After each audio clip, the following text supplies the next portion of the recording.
Okey, satu soalan. Adakah seronok jadi content creator?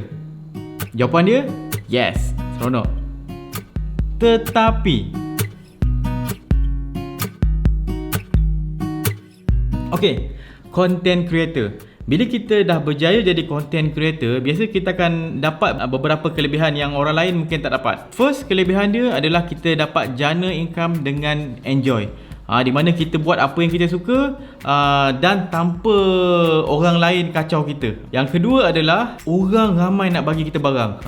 Contohnya barang-barang yang saya dapat ni. Ini sedikit saja daripada yang saya dapat. Asal muat meja je, saya malah nak angkat barang-barang lain. Tapi ini barang yang baru saja saya dapat beberapa hari ni. Banyak. Nampak tu, saya dapat barang daripada Deer Creek. Dia ada bagi beberapa barang. Sebab semalam saya pergi dia punya kedai, salah satu outlet dia dekat Tesco Ceras, Outpost Uniform tak silap saya. Dia orang jual uniform sekolah. Sambil jual uniform sekolah tu, dia orang jual barang Deer Creek. Sebab Deer Creek ni jenis barang outdoor yang murah, kategori murah, sesuai untuk orang beginner dan pertengahan tu. So ni saya dapat sleeping bag. Ni sleeping mat. Okay, fire starter, ferro rod. Adalah beberapa barang dia bagi. Itu baru satu company. Ada company macam Banggood. Banggood ni adalah online shopping website. Dia macam Shopee, tapi Shopee banyak orang jual dalam Shopee kan. Yang Banggood ni dia just Banggood saja jual barang dia. Dan saya dapat macam-macam barang. Contohnya saya dapat yang baru saya dapat ni, saya dapat kipas. Kipas untuk saya punya camping. Kalau video-video camping sebelum ni, banyak juga saya dapat barang daripada Banggood. Dia kata dengan saya, apa yang dekat website Banggood ada dan saya tertarik untuk buat konten, bagi tahu dia orang akan hantar. Sebulan dia orang allocate dalam RM1,000 jumlah barang untuk diberi pada saya, untuk saya buat video. Umpama korang dapat RM1,000 setiap bulan untuk shopping freely. Nampak? Itu satu kelebihan dia. Sebab konten saya ni, Berani Buat ni, dia agak unik. Dia bukan fokus pada satu niche content. Kalau saya tak reti, saya panggil orang lain yang tahu pasal benda tu untuk ajarkan. Ataupun dia ajar saya akan share balik. Itu platform Berani Buat. Jadi ada banyak variasi konten lah. Sebab tu saya boleh dapat macam Pixel ni, sebuah company broadcast kamera kat Malaysia. Saya dapat ni barang, contohnya YOLO Box ni.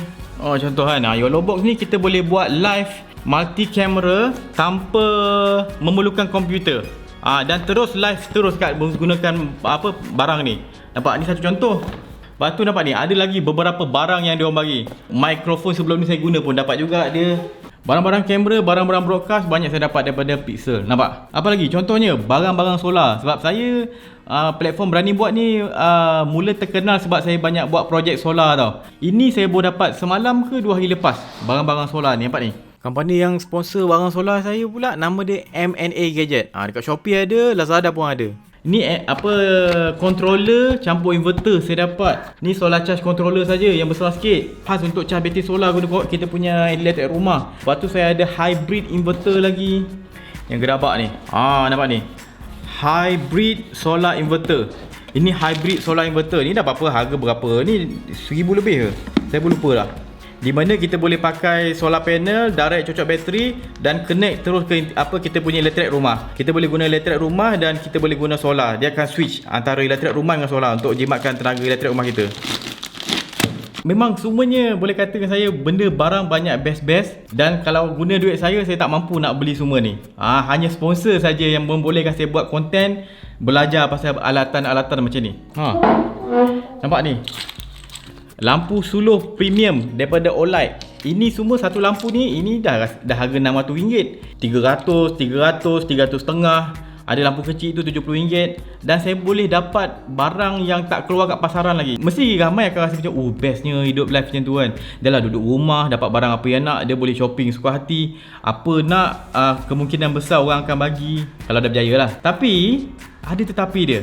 Nak sampai level ni bukan mudah. Sebabnya orang yang bagi saya barang macam-macam, harga beribu-ribu barang ni, saya tak tahu lah. Saya rasa orang bagi saya barang, kalau saya jumlahkan, saya dah apa ni, Berani Buat dalam tak sampai setahun, baru 11 bulan, 10 ke 11 bulan Berani Buat ni beroperasi. Harga barang yang saya dapat rasanya dah lebih RM20,000, RM30,000.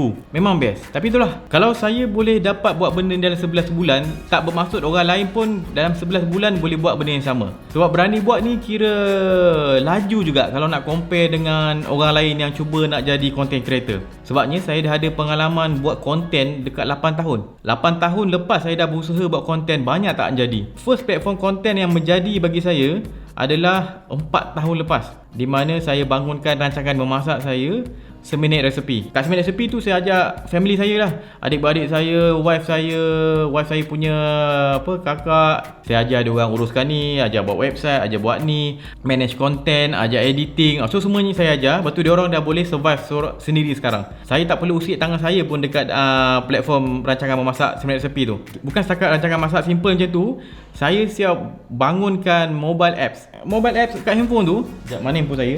Okay, tengok ni ni contoh app Seminit Resepi saya. Biasa mostly orang datang ni nak tengok koleksi resepi lah. Contoh nak pergi, dia nak buat snack kan, pergi kat snack, ada banyak resepi snack. Orang boleh just klik satu resepi, dia boleh tengok ada punya resepi dan dia boleh tengok video. Video panduan buat snack tu. Ni contohnya. Tada, ini yang biasa. So okay, ini adalah isi kitab. Nampak? Wow, app Seminit Resepi ni saya rasa dah dapat download lebih 150,000 download tak silap saya lah. Rasa dah lebih 150,000 pengguna orang yang download. Yang apps ni saya tugaskan wife saya jaga. So wife saya yang duk update jaga apps ni. Satu. Dah bertahun saya bangunkan platform konten macam-macam tak jadi. Last baru ada satu platform konten yang menjadi, yang dah boleh buat passive income dan saya boleh survive dan saya boleh cover kehidupan adik-beradik saya semua. Barulah saya berani buat ni. Bila dah berani buat ni, saya dah confident lah.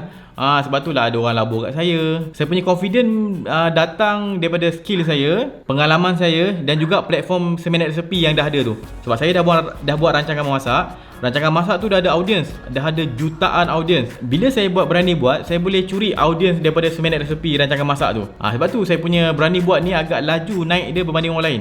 Kalau nak start daripada mula, memang mencabar. Berani buat ni saya buat seorang, tapi lepas 8 tahun baru berjaya. Nampak tak? Dia bukan nak kata saya start 11 bulan lepas 11 bulan saya dah berjaya sampai sekarang. Bukan. 8 tahun lepas lagi saya punya usaha.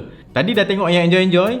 Bila saya letak tetapi tu, first tetapi dia memang bukan benda yang mudah. Nak buat konten ni maksudnya kita nak hiburkan orang. Kalau macam saya berani buat ni, nak hiburkan orang sambil beri knowledge. Sebab tu ramai orang yang ada skill, ada knowledge banyak, tak dapat buat konten yang bagus. Sebabnya dia tak ada skill untuk hiburkan orang, tak ada skill untuk buat konten yang bila orang tengok orang enjoy. Sebab enjoy ni bukan kita nak berlawak sangat. Enjoy ni boleh datang daripada knowledge yang disampaikan dengan baik. Dia bukan senang nak buat konten yang enjoy. Okey, itu tetapi yang nombor satu. Tetapi nombor dua adalah cabaran yang akan datang bila kita dah establish jadi content creator. Sebab bila kita dah betul-betul jadi content creator, kita tak buat kerja lain. Kita akan fokus jadi content creator, di mana kita akan fokus menghasilkan content. Content creator fokus cari content. Sebab tu banyak orang yang nak jadi content creator yang baru ni, dia lari matlamat dia. Sebab dia orang sibuk kerja subscriber, sibuk kerja views. Dia tak sibuk untuk produce content. Content creator mesti sentiasa sibuk dengan produce dia punya content dan kena sentiasa improve content dia. Kita kena konsisten, kita kena pandai manage kita punya stress. Stress yang mungkin datang daripada situ adalah selain daripada proses menghasilkan content tu, kita stress untuk memenuhi demand orang. Sebab penonton kita tak semua akan memahami kita. Ada penonton yang akan minta kita lagi. Macam kalau content creator yang buat content jenis vlog harian, buat sharing sikit-sikit, dia orang biasanya dia akan mudah tepu sebab orang akan minta content yang lagi best. Orang yang buat content macam tu, dia akan tertekan untuk present sesuatu yang lebih best daripada sebelum ni. Nampak macam senang tau, tapi benda tu sebenarnya buatkan otak content creator ni stress gila. Sebab tu lah kalau tanya saya tak suka kalau buat content tu start nak buat content yang gempak gila. Nak buat content gempak. Saya prefer buat content slow and steady. Produce content, lepas tu improve balik sikit. Next content, improve lagi. Buat content berikutnya, improve lagi. Dari segi isi content, cara kita bercakap, cara kita edit, overall kita punya penyampaian content, benda-benda tu kita improve slow-slow. Jangan terus buat contoh nak jadi content creator terus blast buat gempak-gempak gila. Lepas tu makin lama tak susah nak konsisten dia punya quality tu. So makin lama quality drop. Bila quality makin lama makin drop, kita tak dapat meet kita punya audience expectation. Jadi diorang akan makin lama makin rasa hambang kita. Sebab tu saya prefer grow. Okay, cabaran lagi. Apa lagi cabaran content creator? Okay, bila dah establish, cabaran dia dekat luar. Kita akan, sebab boleh kata kita dah level artis lah. Boleh kata akan jadi macam artis. Di mana bila orang nampak kita, orang abang berani buat lah. Itu boleh jadi kelebihan dan boleh jadi kekurangan juga. Sebab saya dah mula tak selesa keluar rumah. Sebab tu kalau saya pergi camping ke apa, saya akan prefer pergi pada hari orang tak ada. Ataupun kalau saya pergi shopping, saya akan pergi time waktu orang tak ramai. Dia best sebab kita punya brand dah dikenali. Tapi satu sudut dah ubah kita punya lifestyle sikit kat luar. Dan bila kata sebut orang luar ni, bila platform content kita dah establish, mesti ada orang tak suka kita. Bila kat luar, saya risau saya bertembung dengan orang yang tak suka saya. Sebab tu kalau boleh, saya tak nak balas komen sangat. Sebab kadang-kadang komen ni boleh menjemput orang tak suka kita. Sebab kadang komen kan kita berlawan. Orang lain datang tengok, dia akan kata saya belagak apa semua. Dia kan mula buatkan kita rasa, dia ingat kita nak gaduh, nak belagak macam tu kan. Itu yang tak best tu. Itu yang kemungkinan kalau kita pergi keluar akan jumpa orang macam tu. Satu lagi content creator tak best, bila dah dapat banyak barang-barang macam ni, akan ada company yang cuba ambil kesempatan kat kita. Dia cuba bagi barang kat kita ke apa, minta deal ke apa, dan deal dia tu akan menyusahkan kita. Dan banyak content creator yang tak keras kepala. Sebab saya jenis keras kepala banyak jenis content creator yang tak keras kepala, dia senang ikut telunjuk company. Contohnya review, dia suruh review cakap yang baik saja.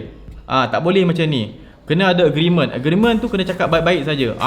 Bagi review, dia just bagi barang contohnya, dia akan bagi free barang. Bukan company ni dah. Sebab kalau yang company yang saya terima ni, mostly dah terima dengan syarat saya. Sebab saya dah bagi syarat, kalau nak bagi barang kat saya boleh terima barang secara percuma. Depend pada saya nak buat video macam mana. Jangan kacau saya. Itu rule saya punya syarat. Setiap video saya takkan bagi orang tu preview. Dia macam nak tengok video tu awal-awal. Kalau video ni okey video baru lepas. Tak. Sebab ada case company tu membuatkan content creator tu susah buat content. Sebabnya dia bagi syarat banyak. Lepas tu dia umpama dah macam buat iklan.